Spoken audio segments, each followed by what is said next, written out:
Le Seigneur soit avec vous. Et avec votre esprit. Évangile de Jésus-Christ selon saint Jean. Gloire à toi, Seigneur. En ce temps-là, Jésus disait à ses disciples, « Je vous laisse la paix, je vous donne ma paix. Ce n'est pas à la manière du monde que je vous la donne. Que votre cœur ne soit pas bouleversé ni effrayé. Vous avez entendu ce que je vous ai dit, je m'en vais et je reviens vers vous. Si vous m'aimiez, vous seriez dans la joie puisque je pars vers le Père, car le Père est plus grand que moi. Je vous ai dit ces choses maintenant avant qu'elles n'arrivent, ainsi lorsqu'elles arriveront, vous croirez. Désormais, je ne parlerai plus beaucoup avec vous, car il vient le prince du monde. Certes, sur moi, il n'a aucune prise, mais il faut que le monde sache que j'aime le Père et que je fais comme le Père me l'a commandé. » Acclamons la parole de Dieu. Louange à toi, Seigneur Jésus. La messe est célébrée ce matin pour Camille et Madeleine Coulet et pour Christine Brau. Frères et sœurs, nous sentons que nous nous approchons de la fête de l'Ascension, des fêtes de l'Ascension et de la Pentecôte, avec une impression peut-être un peu bizarre de devoir dire au revoir à Jésus. On s'est réjoui de sa présence renouvelée, glorieuse, après la résurrection, comme si ce temps entre résurrection et Pentecôte était une petite parenthèse, une présence un peu comme on appelle le bis des artistes après un concert ou après une prestation sur une scène, on appelle le bis pour un petit retour de l'artiste, pour l'applaudir et puis dire au revoir un peu autrement. Et ça pourrait ressembler un petit peu à ça, le temps entre Pâques et Pentecôte, de cet au revoir un petit peu amélioré. Et en fait, il n'en est rien, figurez-vous, puisque nous sommes invités plutôt à comprendre la globalité et l'accomplissement du mystère que nous avons célébré à Pâques et qui se décline dans le temps, dans les célébrations aussi de l'Ascension et de la Pentecôte. Mais sur la croix, lorsque Jésus dit « tout est accompli », il parle aussi de son retour au Père, puisqu'en offrant sa vie sur la croix, il est dans un amour parfait envers le Père, et en remettant l'Esprit encore sur la croix, puisqu'il remit l'Esprit après avoir dit « tout est accompli », il y a aussi le mystère de la Pentecôte qui est présent. Donc tout est accompli déjà sur la croix, mais tout s'accomplit encore dans le mystère de l'ascension du Christ qui retourne au ciel et dans le mystère de la Pentecôte du Père et du Fils, de qui procède l'Esprit Saint qui nous est donné.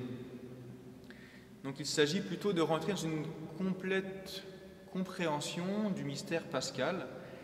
Il ne s'agit pas en fait de dire au revoir à Jésus, mais de comprendre qu'en fait Jésus nous a pris avec lui et dans son amour pour le Père, qui est premier, qui est essentiel, qui est fondamental, eh bien nous sommes désormais intégrés et que le don de l'Esprit Saint vient de cette communion rétablie entre nous et le Père par Jésus. Nous avons célébré la rédemption, le mystère pascal, c'est le mystère de la rédemption, c'est un mystère de réconciliation. Et ce mystère de réconciliation s'accomplit pas seulement dans le fait que Jésus est ressuscité et que nous avons cette bonne nouvelle à annoncer. Le mystère de la réconciliation s'accomplit dans une réconciliation effective, dans une communion effective de la Trinité tout entière, dans laquelle l'humanité désormais est intégrée, puisque Jésus a pris notre humanité. Et Jésus nous invite à être, à cause de cela, dans la paix et dans la joie. Je vous laisse la paix, je vous donne ma paix.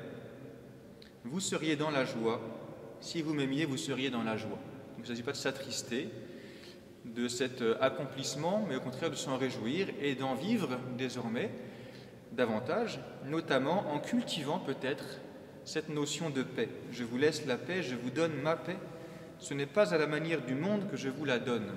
Donc il y a une paix un peu autre que celle que nous établissons, nous, entre les hommes, souvent fragiles, souvent précaires, souvent faite de compromissions, souvent en laissant certains au bord du chemin, une paix qui concerne seulement certains, qui n'est pas universelle, alors que Jésus donne la paix qui n'est pas de cette manière-là, qui est à la manière de Dieu. Une paix qui est définitive, qui est solide, qui est profonde, qui est universelle, qui est éternelle.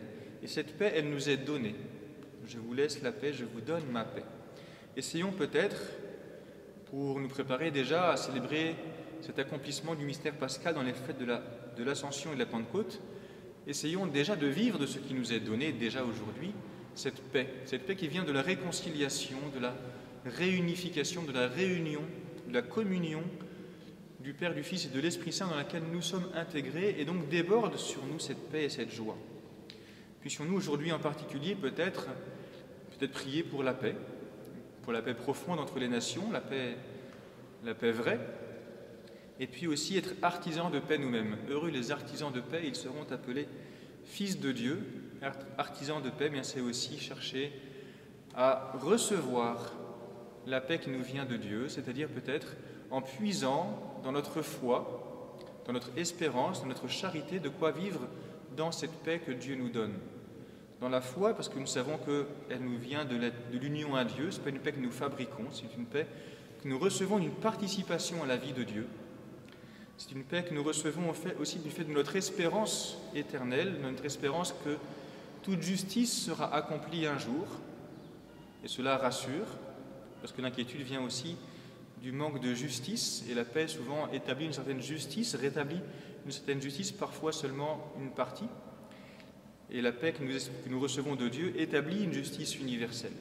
Et ça, c'est notre vertu d'espérance qui nous fait grandir et recevoir cette paix de cette manière-là. Et bien sûr, aussi la charité. La charité, c'est aussi le pouvoir pardonner, pouvoir être miséricordieux, pouvoir avoir une espérance qui dépasse l'instant présent, pardonner les offenses, recevoir aussi le pardon de Dieu ou des autres. Et donc de cette réconciliation aussi entre nous, il y a cette charité entre nous, il y a de quoi vivre avec cette paix que Dieu nous donne. Prions les uns pour les autres, prions pour la paix et recevons surtout cette paix que Dieu nous donne, qu'elle s'établisse fermement en nous. Amen.